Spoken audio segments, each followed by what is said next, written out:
tell me, is this thing on now? I've been working long like a marathon now. Tying up words, making them a bomb now. Tell me, we too lonely alone now. I got a message, we didn't put it in a song now. I'll see you later, all the haters got it wrong now. We're touching the lightning, we're coming alive, yeah. We're feeling inside it. We got the power.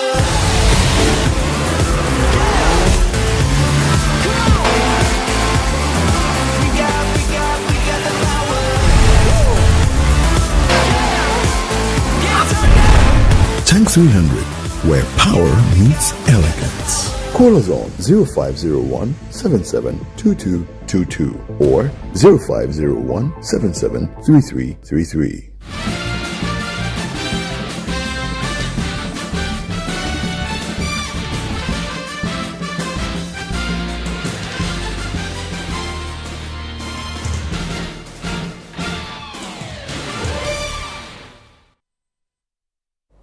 Yeah, welcome back. This is Newsfeed on Channel 1 TV. Let's do some other stories now. The founder of the Progressive People's Party, Dr. Papa Oppong, has admonished MPs to help strengthen and build their own institution and desist from seeking audience from the executive or the judiciary. This comment follows the recent happenings in Parliament. Dr. Papa Oppong made this comment when he visited Bimbilla constituency to campaign for his parliamentary candidates. It is important for parliamentarians, the legislature, to be supportive of their own chamber, okay? and not to run to executive, not to run to the judiciary to seek solutions. They must find solutions within Parliament itself. Otherwise, you weaken it. When people complain that the executive, the president has been borrowing too much, who approves all those loans? It's Parliament. Who approves all the initiatives? It's Parliament. It's always Parliament. But we need parliamentarians to be strong. That's why we in the PPP, we advocate for separation of Parliament from the executive, so that if you are a member of Parliament, they make you a minister, you resign. You resign your seat for someone else to go there, so that you don't serve as both a minister and a parliamentarian. I've done that before and I know it doesn't work. Now, latest polls conducted by the Global Info Analytics have revealed that former President John Mahama is still maintaining his lead ahead of the 2024 general elections. Speaking to City News, the executive director of the Global Info Analytics, Musa Dankwa, noted that voters have prioritized the economy over other critical issues, resulting in the NPP's presidential candidate trailing with 40.5% behind John Mahama, who recorded a 51.9% lead in the polls. Musa Dankwa indicated that about 90% of voters have already made up their mind on who to be president in the March anticipated elections. The polls this release is pointing to one direction, that John Mahama is in the lead with a significant lead indeed. If you look at where we are today in the polls compared to 6 weeks ago, the numbers have barely changed. Just about a point difference between where we were about 6 weeks ago and today. For John Mahama, currently he's backed by 51.9%. Barely no change between this week and last week. Dr. Mahmoud Bawumia is now on 40.5%. He was on 41.3% before. He has dropped 0.8% roughly. And Cheddar has made a gain of 0.7%, now 4.7%, and Alan 2.1%. Now, if you look at what we are seeing in the poll, it appears a lot of people have made up their mind according to the data. 90% said they've already made up their mind, with only 10% who say they may change their mind or they are neutral about changing their mind. So people are taking up a very firm position as the election draws near.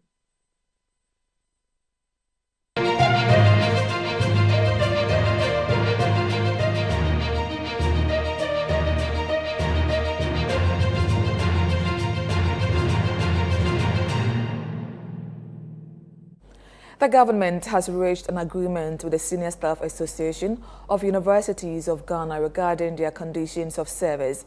The agreement follows a lengthy negotiation process that began on April 9, 2024 and culminated in a final meeting on November 12. During the meeting, leadership signed the agreement with the government team led by the Fair Wages and Salaries Commission. Here is the Chief Executive of the Fair Wages and Salaries Commission, Benjamin Arthur, speaking after the signing of the agreement. The government team, we want to thank you for your resilience and for your perseverance. It's not been easy among all the negotiations done this year. This comes as one of the toughest. They have been back and forth with the issues. But eventually we have come to a compromise. We pray that the implementation of it will be smoother than the negotiation of it. And that has been our hallmark. We want this one to go as quickly as possible to finance so that people will put their authority note on it for it to go to control, so that your members will feel the effect of it in their pockets. The National Radiotherapy, Oncology and Nuclear Medicine Center at the Kolebu Teaching Hospital has raised concerns over the lack of a positron emission tomography, that is PET machine, in the country which is effective in the detection of cancer. The center bemoans that unlike Nigeria and other African countries which are equipped with a PET machine, the lack of the equipment in Ghana drives patients to seek medical attention outside the country.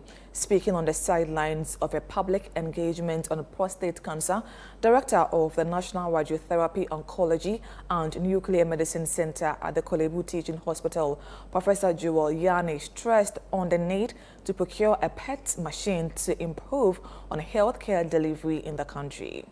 You ought to determine where the enemy is. Otherwise, you can't attack the enemy and kill it.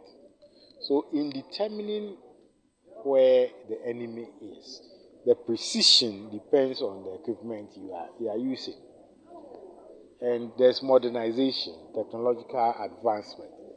In this day and age, there's a machine we call PET machine. PET machine. It has superior results in determining where the cancer is. Right? Of course, we have our conventional MRI, CT scans, but in comparison to the PET machine determining the extent of cancer, the PET machine is superior.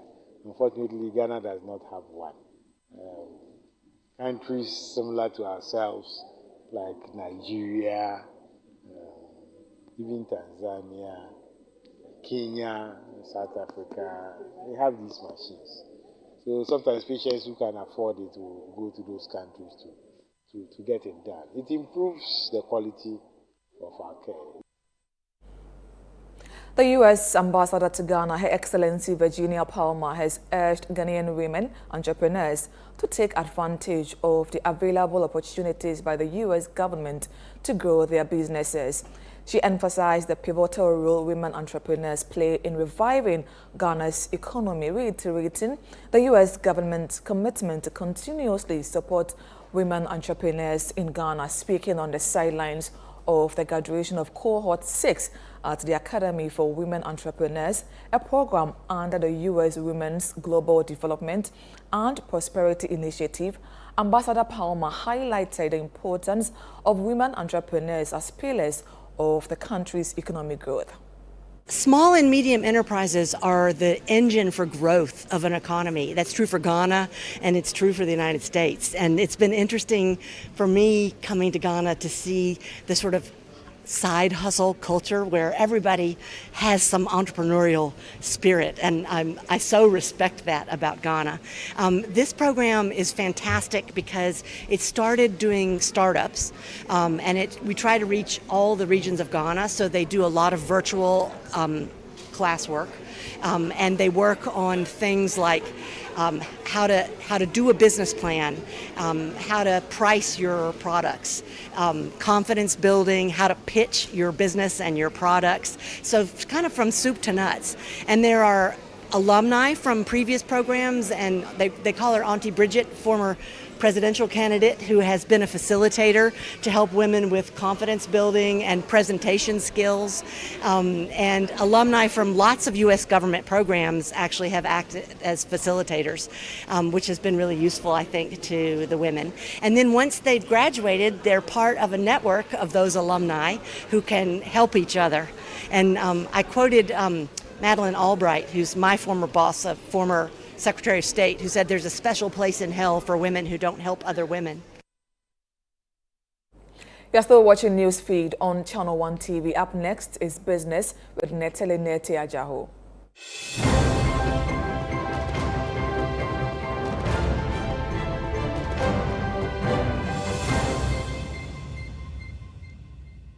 Hello Netele, good evening to you. Good evening, how are we? I'm very well, thank you. Yourself? I'm also good. What do we have in the world of business? Okay, Abosso Glass Factory, a state-owned company, is debunking claims that they are being sold. So we have more details for you. Please go ahead with the details. Okay. Gihog Distilleries Company Limited has denied allegations regarding the sale of Abosso Glass Factory. Social media has been awash with claims that the factory located in Takwa in Ghana's western region has been sold to scrap dealers. However, the managing director of Gihog Distilleries, Maxwell Kofijuma, has dismissed these allegations. Stay tuned for a detailed report on CNR Business at 8:50 p.m. this evening.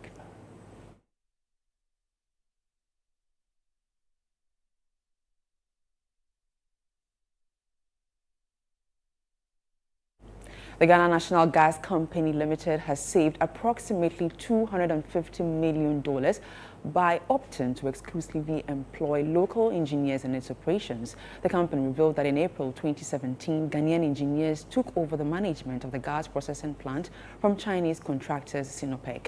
This transition resulted in savings of $3 million every month. The CEO of the Ghana Gas Company, Dr. Ben Kiasante, spoke at a recent press briefing. Ghana gas infrastructure, certainly with the help of the Chinese, was installed in 2014, as I mentioned. And then it was being operated by the Chinese, all of them. I think that the biggest issue I had was most of the operating manuals were in Chinese. So it was very difficult for our young engineers, young men and women, engineers and technicians to actually follow along.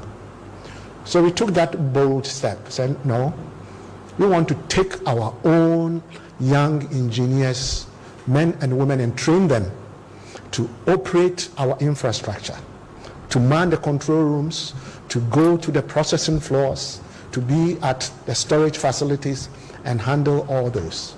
The utilities, every one of them should be a local, should be a Ghanaian.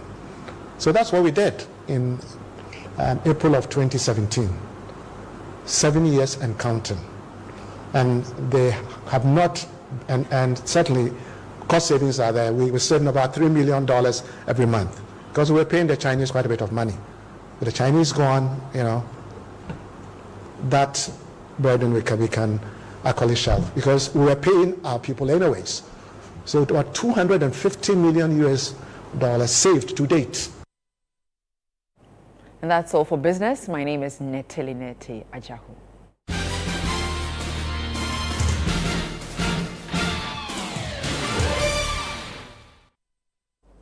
Up next, we have sports with Nana Addo.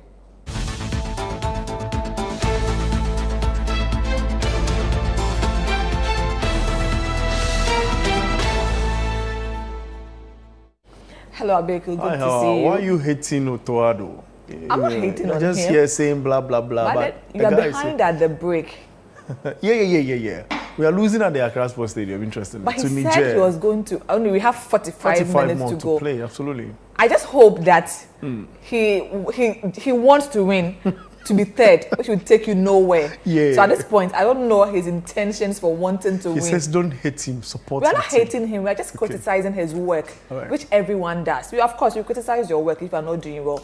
If he had done well in previous matches and then we had qualified, of course, we'd have all say, well done. I understand all of that. If you're not performing now, Ghanaians will criticize you. I've got Gabi on the line. We need to find out, more from that. Let's get into it now. The Black Stars of Ghana are currently losing to Niger at the Accra Sports Stadium in their final group game of the 2025 African Cup of Nations qualifying campaign. The game will have no implication for Ghana as the team stands no chance of qualifying for the AFCON set to be held in Morocco next year. Niger, however, could sail through and with the win against the Black Stars of Ghana, and of course hope for Sudan to lose. My colleague Gabi Ofe is on grounds to give us more details. Hello Gabi, I know the atmosphere might just be great for Niger, but you paint the picture. Did the fans get into the facility in their numbers to support the Black Stars? Well, Bernard, thank you.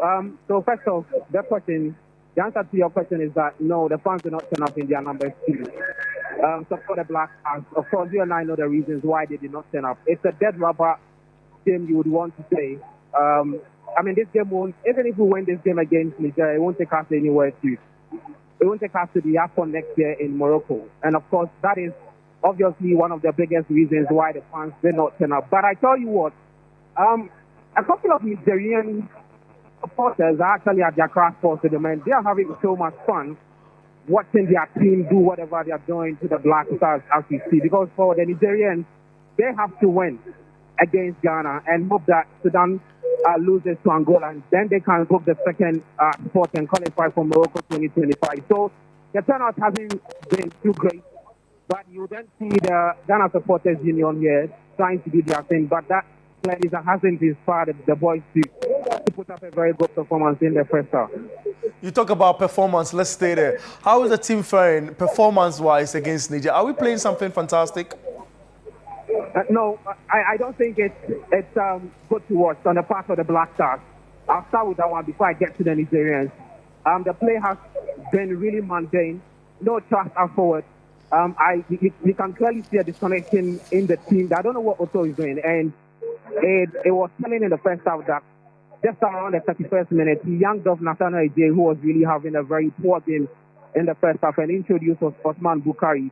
I don't know the thinking behind giving Nana Addo a starting berth today. Obviously, yeah, he would want to give some starting berth to some players, but clearly Nana Addo has been really wasteful in the first half. And the team generally, if you want to, let me just take out Kudos. He's a player who looks like a player that wants to make something happen for the team. But the team generally has not fared too well. The Nigerians are actually having a lot of fun. That's great. Because they know that if they win against, if they get a big win against the Black Stars, they can it opens up the opportunity in Morocco. Yeah, that's great. That's great. Thank you very much, Gabi Ofe.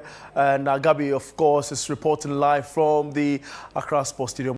Bureau, kindly join the conversation with the hashtag #GhanaPolls2024. My name is Hawa Idrisu Mustafa. Many thanks for your company.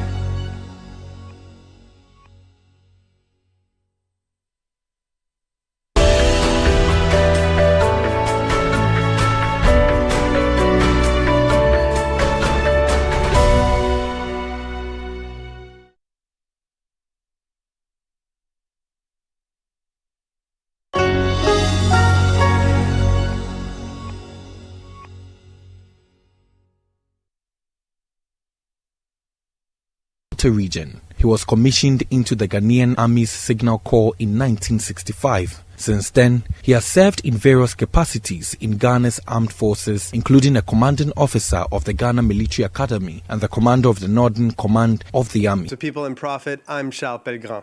On November 5th, Donald Trump was re-elected President of the United States. His return to the White House after a 4-year absence will mark a stark shift in many of the policies implemented by outgoing President Joe Biden, including in the area of climate change.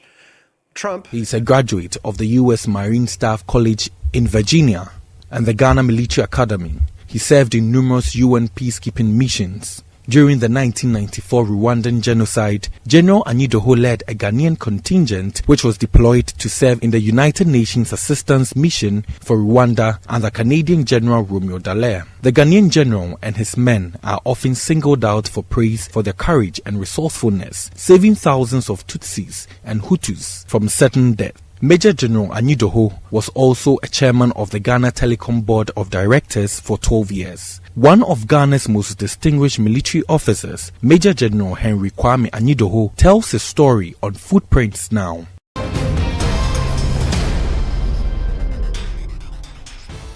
Welcome back to the program. Now you know who we are talking about. General Henry Kwame Anyidoho. I repeat, General Henry Kwame Anyidoho. I salute, sir. You are very much welcome. I don't even know whether I did it properly. Well, it's good enough. It's a compliment. At least I have passed. Yes. Thank you for giving us your time today. And it's a pleasure to really see you face to face. I haven't met you one-on-one, but on television, read about you, you know, and even the glory that you have brought to this country. Some of us have benefited from it outside of Ghana because you know that, oh, so you are from Ghana, okay. General Anyidoho, yes. Say, yeah, he's my uncle, yeah, you know. Anyway, so Brigadier, Major General. Let me just say, for the purpose, a general. Exactly. Yeah. Do you still have some of your uniforms? Yes. Do they fit? Not exactly. But I have a little place in my hometown where I call my heritage. I'm trying to build.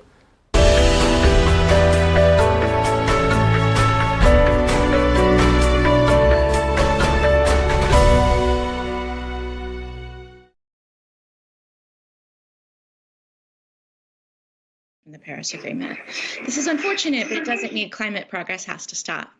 The second thing that I think will happen more on the domestic front is he will work to roll back regulations here in the United States that focus on greenhouse gas emissions.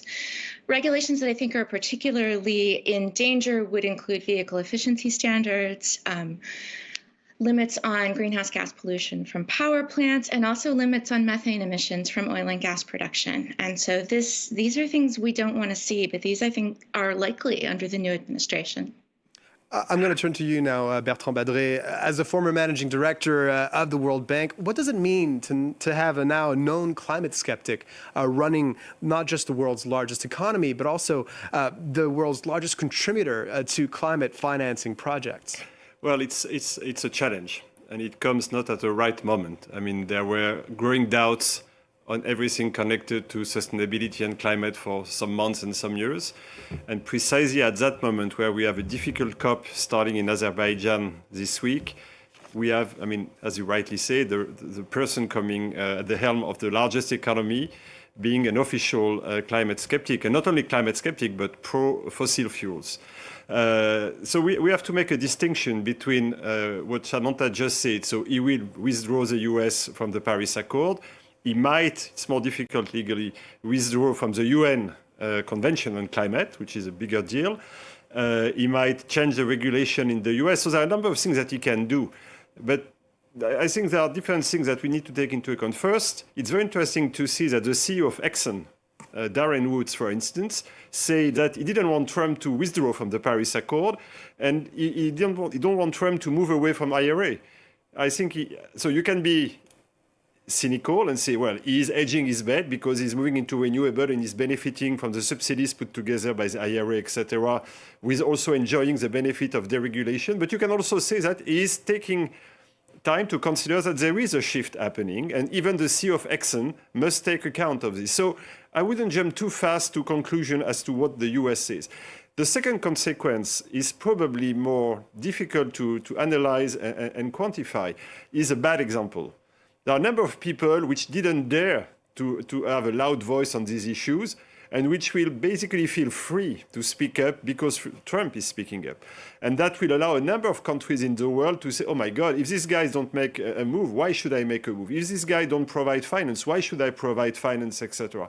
So for me, the second part is probably as problematic as the first part, the contagion effect of Trump election on the words and the action of many other leaders.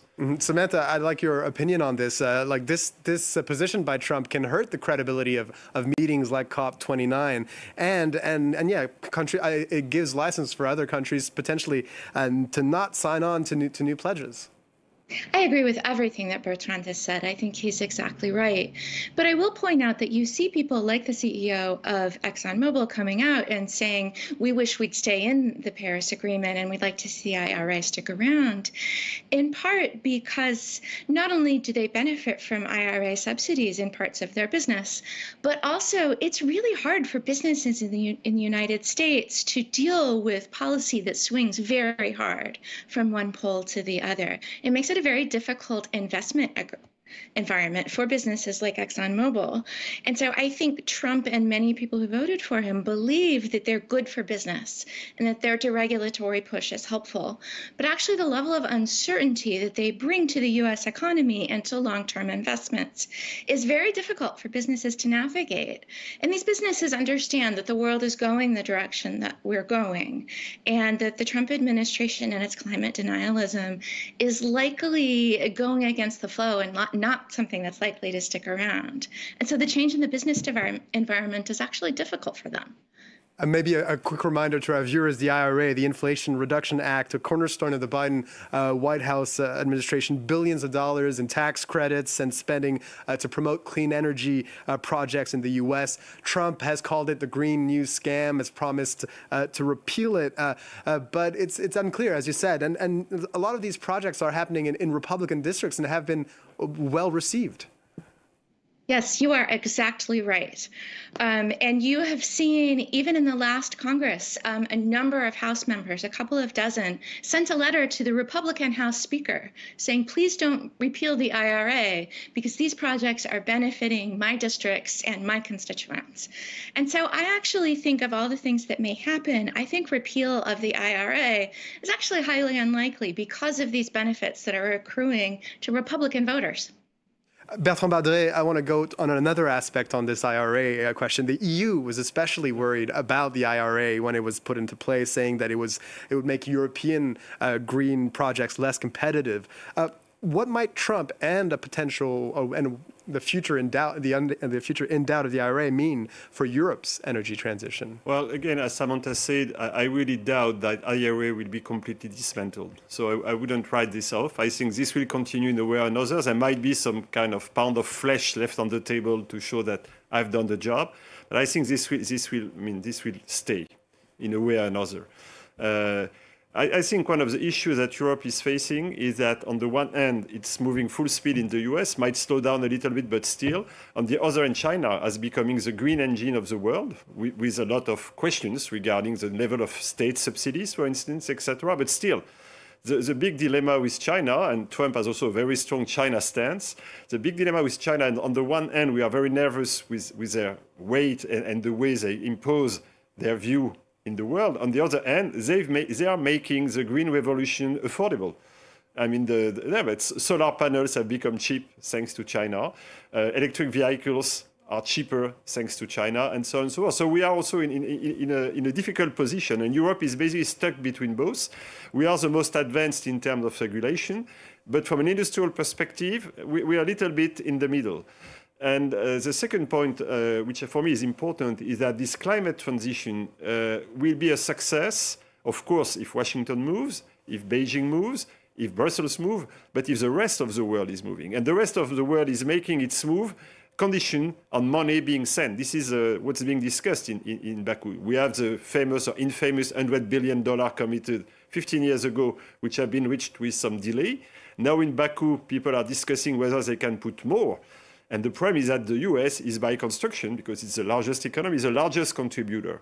And it's very unlikely that Trump will boost the US contribution to that. And he will give excuse to a number of countries which unfortunately are also under fiscal stress to not give more.